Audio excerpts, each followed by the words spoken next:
Hello guys, ഞാൻ ശിവാംഗി. ഇന്ന് നമ്മൾ കമ്പ്യൂട്ടർ ആപ്ലിക്കേഷൻസ് എന്ന സബ്ജക്റ്റിൻ്റെ ഫസ്റ്റ് മോഡ്യൂൾ സ്റ്റാർട്ട് ചെയ്യാൻ പോകുകയാണ്. അപ്പോൾ ഈ സെഷൻ നിങ്ങൾക്ക് ലേണോ എന്ന ലേണിംഗ് പ്ലാറ്റ്ഫോമിൻ്റെ ഭാഗമായിട്ടാണ് പ്രൊവൈഡ് ചെയ്യുന്നത്.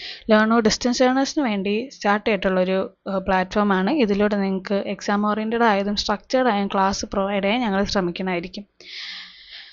ഓക്കെ, അപ്പോൾ കമ്പ്യൂട്ടർ എന്ന് കേട്ടാൽ പലർക്കും പ്രോഗ്രാമിങ്, ഹാക്കിങ്, കോഡിങ് ഇതൊക്കെ മനസ്സിൽ വരിക. പക്ഷെ നമ്മൾ ഡെയിലി യൂസ് ചെയ്യണ mobile phone, online banking, ATM machine ഇതെല്ലാം കമ്പ്യൂട്ടർ തന്നെയാണ്. എന്തിനിപ്പോൾ സ്മാർട്ട് ഫ്രിഡ്ജ് അതൊക്കെ കമ്പ്യൂട്ടർ തന്നെയാണ്. അതുകൊണ്ട് ഈ സബ്ജക്റ്റ് തിയറി ആയിട്ട് മാത്രം പഠിക്കാതെ ഡെയിലി ലൈഫിൽ ചേർത്തിട്ട് നമുക്ക് അതിനോട് റിലവൻ്റ് ആയിട്ടുള്ള കോൺസെപ്റ്റുകൾ മനസ്സിലാക്കാം.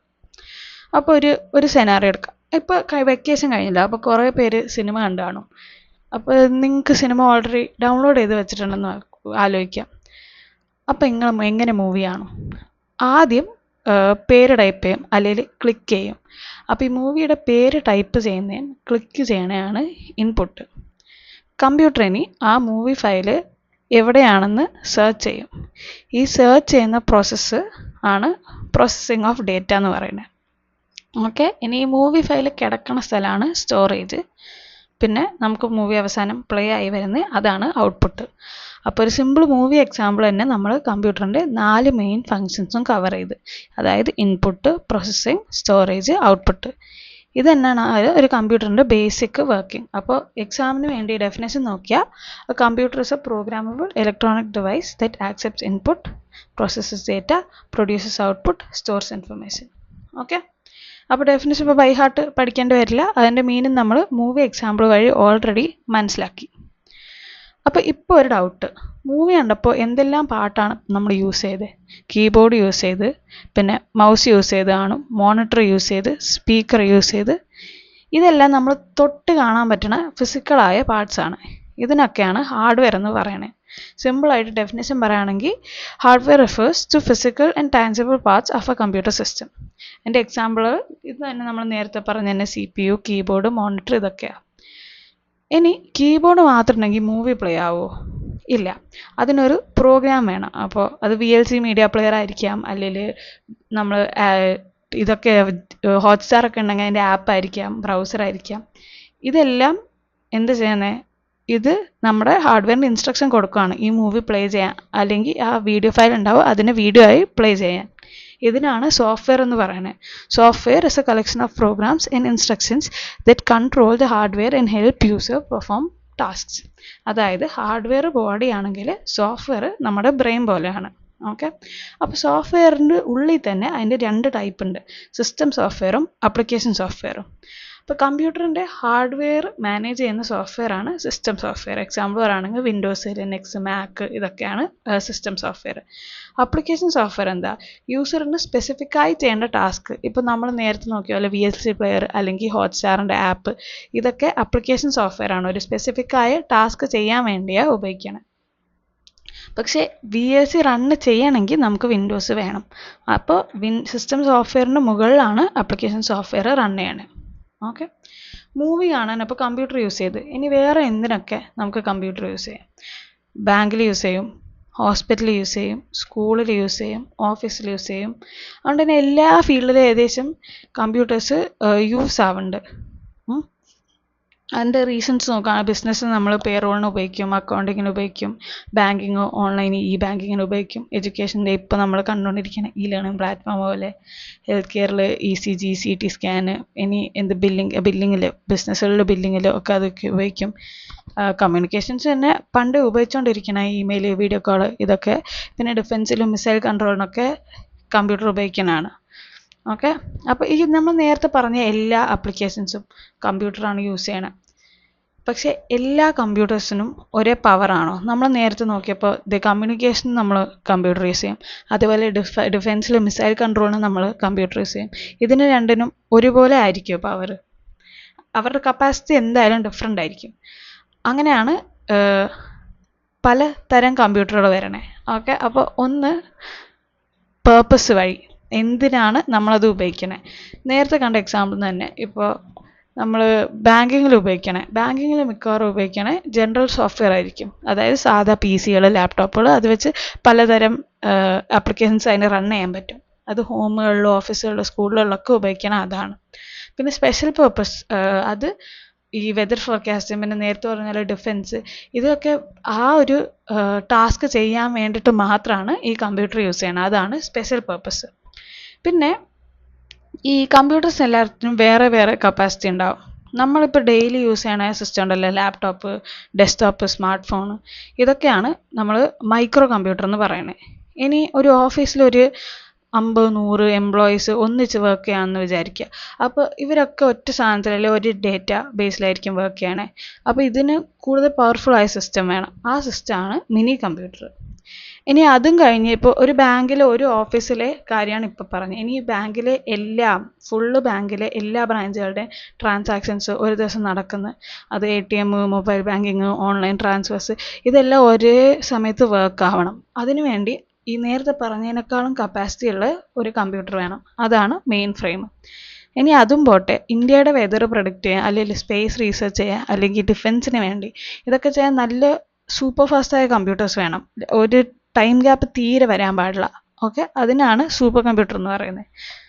ഓക്കെ, പിന്നെ മൂന്നാമത്തെ ടൈപ്പ് ഓഫ് ക്ലാസിഫിക്കേഷൻ ആണ് on the base of data handling. അതിൽ ഡേറ്റ പ്രധാനമായി 2 തരമുണ്ട്: അനലോഗ് ഡേറ്റ, ഡിജിറ്റൽ ഡേറ്റ. നമ്മൾ പണ്ടത്തെ കാലത്ത് ഉപയോഗിച്ചല്ലേ അനലോഗ് ആയിരുന്നു. ഇപ്പോഴും പറയും ഒരു ട്രെൻഡ് ഉണ്ടല്ലോ അനലോഗ് ക്യാമറ കൊണ്ടുവരണേ, അതാണ് അനലോഗ്. അനലോഗിൽ പ്രധാനമായിട്ടുള്ള ഡിഫറൻസ്, അതിനകത്ത് പാസ് ചെയ്യുന്ന സിഗ്നൽസ് വേവ് ആയിരിക്കും, കണ്ടിന്യൂസ് ആയിരിക്കും, നമുക്ക് എണ്ണാൻ പറ്റില്ല. ഡിജിറ്റലിൽ നമ്മൾ ബൈനറി നമ്പേഴ്സാണ് യൂസ് ചെയ്യുന്നത്. ഡെസിമൽ നമ്പർ സിസ്റ്റം പോലെ തന്നെ കമ്പ്യൂട്ടേഴ്സ് യൂസ് ചെയ്യുന്ന ഒരു നമ്പർ സിസ്റ്റമാണ് ബൈനറി നമ്പർ സിസ്റ്റം. 0ഉം 1ഉം മാത്രമാണ് അതിനകത്തുള്ള അക്കങ്ങൾ. പിന്നെ വേറെ ഒന്നാണ് ഹൈബ്രിഡ്, അതായത് രണ്ടിനെയും ഒന്ന് മിക്സ് ആയിട്ടുള്ള ഒരു സാധനമാണ് ഹൈബ്രിഡ്. രണ്ടും ഉപയോഗിക്കും അതിനകത്ത്. ഓക്കെ, അത് നമുക്ക് ഫീച്ചേഴ്സ് നോക്കാം. ഒരു 1000 സ്റ്റുഡൻസിൻ്റെ മാർക്സ് ആഡ് ചെയ്യാൻ പറഞ്ഞാൽ എത്ര ടൈം എടുക്കും? നമ്മളാണെങ്കിൽ കുറേ നേരം എടുക്കും. പക്ഷേ ഒരു കമ്പ്യൂട്ടർ കൊണ്ട് ചെയ്യിപ്പിച്ചാൽ സെക്കൻഡുകളിൽ അത് ചെയ്തു തരും. പിന്നെ ഇത് 1000 സ്റ്റുഡൻ്റ് ആണെങ്കിലും കമ്പ്യൂട്ടറിൽ നമ്മൾ കറക്റ്റായിട്ട് ഇൻപുട്ട് കൊടുത്തിട്ടുണ്ടെങ്കിൽ അതിൻ്റെ ആൻസർ കറക്റ്റ് ആയിരിക്കും, തെറ്റാൻ വഴിയില്ല. അപ്പോൾ 2 ഫീച്ചേഴ്സായി, സ്പീഡും ആക്യുറസിയും. ഇനി 1000 സ്റ്റുഡൻസിൻ്റെ മാർക്കും 1000 അല്ലെങ്കിൽ 2000, 3000, ഇനി 20000, 40000 ഇവരുടെ മാർക്ക് നമുക്ക് സ്റ്റോർ ചെയ്യണം, അല്ലെങ്കിൽ ഇവരുടെ ആൻസർ ഷീറ്റിൻ്റെ കോപ്പി നമുക്ക് സ്റ്റോർ ചെയ്യണം. അത് നമുക്ക് ഫിസിക്കലായി സ്റ്റോർ ചെയ്താൽ എത്രയോ സ്പേസ് വേണ്ടി വരും. അതിന് കമ്പ്യൂട്ടർ സ്റ്റോർ ചെയ്താൽ ഒരു ഹാർഡ് ഡിസ്കിൽ തന്നെ ഇത് ഫുള്ള് സ്റ്റോർ ചെയ്യാൻ പറ്റും. ഇനി മൊബൈലാണേലും പറ്റും, മൊബൈലാണേലും കുറേ നമുക്ക് സ്റ്റോർ ചെയ്യാൻ പറ്റും. പിന്നെ വേറെ ഉള്ളതാണ് ഓട്ടോമേഷൻ. നമ്മൾ അലാറം ഒരു വട്ടം വെച്ചാൽ പിന്നെ അത് ഓട്ടോമാറ്റിക്കലി എല്ലാ ദിവസവും റിങ് ചെയ്തുകൊണ്ടിരിക്കും, അതാണ് ഓട്ടോമേഷൻ. പിന്നെ നമുക്ക് ഒരു ആപ്പ് ഇപ്പം നിങ്ങൾ എത്ര പേര് വാട്സപ്പ് തുറന്നിട്ടുണ്ടെന്ന് നോക്കിയാൽ അറിയാം. ബാക്ക്ഗ്രൗണ്ടിൽ നമുക്ക് പലതരം ആപ്പുകൾ റൺ ചെയ്യാൻ പറ്റും. പാട്ട് കേട്ടുകൊണ്ട് നമുക്ക് ഒരു ടാബ് വായിക്കാം, അല്ലെങ്കിൽ ബ്രൗസ് ചെയ്യാം. ഇതൊക്കെ മൾട്ടി ടാസ്കിങ് വരും. പിന്നെ അവസാനത്തെ 4ാമത്തെ ഫീച്ചറാണ് വേഴ്സറ്റൈലിറ്റി. കമ്പ്യൂട്ടർ കൊണ്ട് മൂവി കാണാം, അതിൽ എക്സാം എഴുതാം, അതിൽ ക്ലാസ് കാണാം, ബാങ്കിങ്ങിൽ ഉപയോഗിക്കാം. അതൊക്കെയാണ് versatility. Okay, computer versus smart phone. Smart phone ഒരു കമ്പ്യൂട്ടർ ആണോ? ഒന്ന് ആലോചിച്ച് നോക്ക്. ഒരു സ്മാർട്ട് ഫോൺ ശരിക്കും പറഞ്ഞ ഒരു മൈക്രോ കമ്പ്യൂട്ടറാണ്. കാരണം അതിലും ഇൻപുട്ട് എടുക്കുന്നുണ്ട്, അതും പ്രോസസ്സ് ചെയ്യുന്നുണ്ട്, അതും സ്റ്റോർ ചെയ്യുന്നുണ്ട്, അതും ഔട്ട്പുട്ട് തരുന്നു. അപ്പോൾ നമ്മൾ നേരത്തെ പറഞ്ഞ ഡെഫിനേഷനെല്ലാം സ്മാർട്ട് ഫോണും അക്സെപ്റ്റ് ചെയ്യുന്നു. അപ്പോൾ സ്മാർട്ട് ഫോണും കമ്പ്യൂട്ടറും എന്താ വ്യത്യാസം? ഒന്ന്, സ്മാർട്ട് ഫോൺ കുഞ്ഞാണ്, കയ്യിൽ വെച്ച് നടക്കാം, പോർട്ടബിൾ ആണ്. ഓക്കെ, 2ാമത്തത്. പിന്നെ കമ്പ്യൂട്ടറിൻ്റെ അത്ര പ്രോസസ്സിംഗ് പവർ അതിനില്ല. 3ാമത്തെ പോയിന്റ്. ഓഫീസ് വർക്കിനൊക്കെ കൂടുതലും യൂസ് ചെയ്യുന്നത് കമ്പ്യൂട്ടേഴ്സ് ആയിരിക്കും. കാരണം നമുക്ക് വലിയ സ്ക്രീൻ ഉണ്ട്, ഇതുകൊണ്ടൊക്കെ മെയിൻലി യൂസ് ചെയ്യണത് ഓഫീസ് വർക്കിൽ കമ്പ്യൂട്ടേഴ്സാണ്. അത് 4ാമത്തെ പോയിന്റ്. പിന്നെ 5ാമത്തെ പോയിന്റ്, നമ്മൾ ഇൻപുട്ടിന് യൂസ് ചെയ്യുന്ന മീൻസ്. ഇപ്പോൾ പല കമ്പ്യൂട്ടേഴ്സിലും ടച്ച് സ്ക്രീൻ വരുന്നു, പക്ഷെ പൊതുവേ നമ്മൾ പറയണേ കമ്പ്യൂട്ടേഴ്സിൽ കീബോർഡും മൗസും, സ്മാർട്ട് ഫോണിൽ ടച്ച് സ്ക്രീൻ എന്നാണ്. ഓക്കെ, ഇനി കമ്പ്യൂട്ടർ കാരണം ഇപ്പം നേരത്തെ പറഞ്ഞത് ഈ കമ്പ്യൂട്ടർ വേഴ്സസ് സ്മാർട്ട് ഫോണും ഒരു എക്സാമിന് ഇമ്പോർട്ടൻ്റ് ആയ ക്വസ്റ്റ്യൻ ആണ്. ഫീച്ചേഴ്സ് എക്സാമിന് ഇമ്പോർട്ടൻ്റ് ആയിട്ടുള്ള ക്വസ്റ്റ്യൻ ആണ്. പിന്നെ അഡ്വാൻറ്റേജസും ഡിസഡ്വാൻറ്റേജസ് ഓഫ് കമ്പ്യൂട്ടേഴ്സ്, ഇതും എക്സാമിന് വേണ്ടത്. അതിപ്പോൾ തന്നെ ആലോചിച്ചാൽ മതി, കമ്പ്യൂട്ടർ ഇല്ലാതെ നിങ്ങളുടെ ഒരു ദിവസം എങ്ങനെ പോകും? രാവിലെ എണീറ്റ് അലാറം അലാറം ക്ലോക്ക് വെക്കണം, അല്ലാതെ അലാറം അടിക്കില്ല. ഇനി നിങ്ങൾക്ക് പുറത്ത് പോയി ചായ കുടിക്കണം, പുറത്ത് പോയി ചായ കുടിക്കണമെങ്കിൽ കാശ് കൊടുക്കണം, UPI ഇല്ല. ഒരു ഫ്രണ്ടിന് മെസ്സേജ് അയക്കണമെങ്കിൽ മെസ്സേജ് അയക്കാൻ പറ്റില്ല, അവിടെ പോയി സംസാരിക്കണം, അല്ലെങ്കിൽ കത്തയക്കണം. അങ്ങനെ തന്നെ ആലോചിച്ചാൽ മതി കമ്പ്യൂട്ടേഴ്സിൻ്റെ അഡ്വാൻറ്റേജസ് കിട്ടണമെങ്കിൽ. അപ്പോൾ ഒന്ന് നമ്മൾ നേരത്തെ പറഞ്ഞ ഫീച്ചേഴ്സ് തന്നെ വീണ്ടും റിപ്പീറ്റ് ചെയ്ത് എഴുതുവാണ് ഇവിടെ. Multi tasking, speed, storage, accuracy, data security. പക്ഷേ ഡിസഡ്വാൻറ്റേജസ് നോക്കിയാൽ ഇപ്പോൾ നമ്മൾ സ്ഥിരം കേൾക്കണം AI കാരണം ജോലി പോകുന്നു. അപ്പോൾ ഫസ്റ്റ് ഇത് ജോബ് റിഡക്ഷൻ. പിന്നെ പ്രൈവസി റിസ്ക്, നമ്മൾ കമ്പ്യൂട്ടറിൽ സ്റ്റോർ ചെയ്യുന്ന ഇൻഫർമേഷൻ വേറൊരാൾക്ക് ഫിസിക്കലി ഇവിടെ എത്താതെ തന്നെ ആക്സസ് ചെയ്യാൻ പറ്റും. പിന്നെ സൈബർ ക്രൈമും നേരത്തെ പറഞ്ഞ പോയിന്റിനോട് ചേർന്നിരിക്കും. കമ്പ്യൂട്ടേഴ്സ് വന്നേ പിന്നെയും ഡിജിറ്റലൈസേഷൻ വന്നേ പിന്നെയും കുറേയേറെ സൈബർ ക്രൈം വന്നിട്ടുണ്ട്. ഓക്കെ, അപ്പോൾ ഇതാണ് പ്രധാനമായ അഡ്വാൻറ്റേജസും ഡിസഡ്വാൻറ്റേജസും. ഓക്കെ, അപ്പോൾ ഇന്ന് ഈ സെഷനിൽ കവർ ചെയ്തത് ആദ്യം ഡെഫിനേഷൻ കവർ ചെയ്ത്, പിന്നെ അതിൻ്റെ components of a computer system, applications, classification, features, പിന്നെ computer smart phone differences, advantages, disadvantages. ഇതൊക്കെ സിമ്പിളായിട്ട് പഠിച്ചെടുക്കാവുന്നേ ഉള്ളൂ. ഭയങ്കര ബേസിക് ആയിട്ടുള്ള കാര്യങ്ങളാണ്. നിങ്ങളൊന്ന് ശ്രമിച്ചാൽ കിട്ടും. ഇതിൽ നിന്ന് തന്നെ കുറേയൊക്കെ ക്വസ്റ്റ്യൻസ് ചോദിച്ചിട്ടുണ്ട്. അത് നമ്മൾ പിന്നീട് ഈ ഫസ്റ്റ് യൂണിറ്റ് ഫുള്ള് കഴിയുമ്പോൾ നമുക്ക് ക്വസ്റ്റ്യൻസ് നോക്കാം.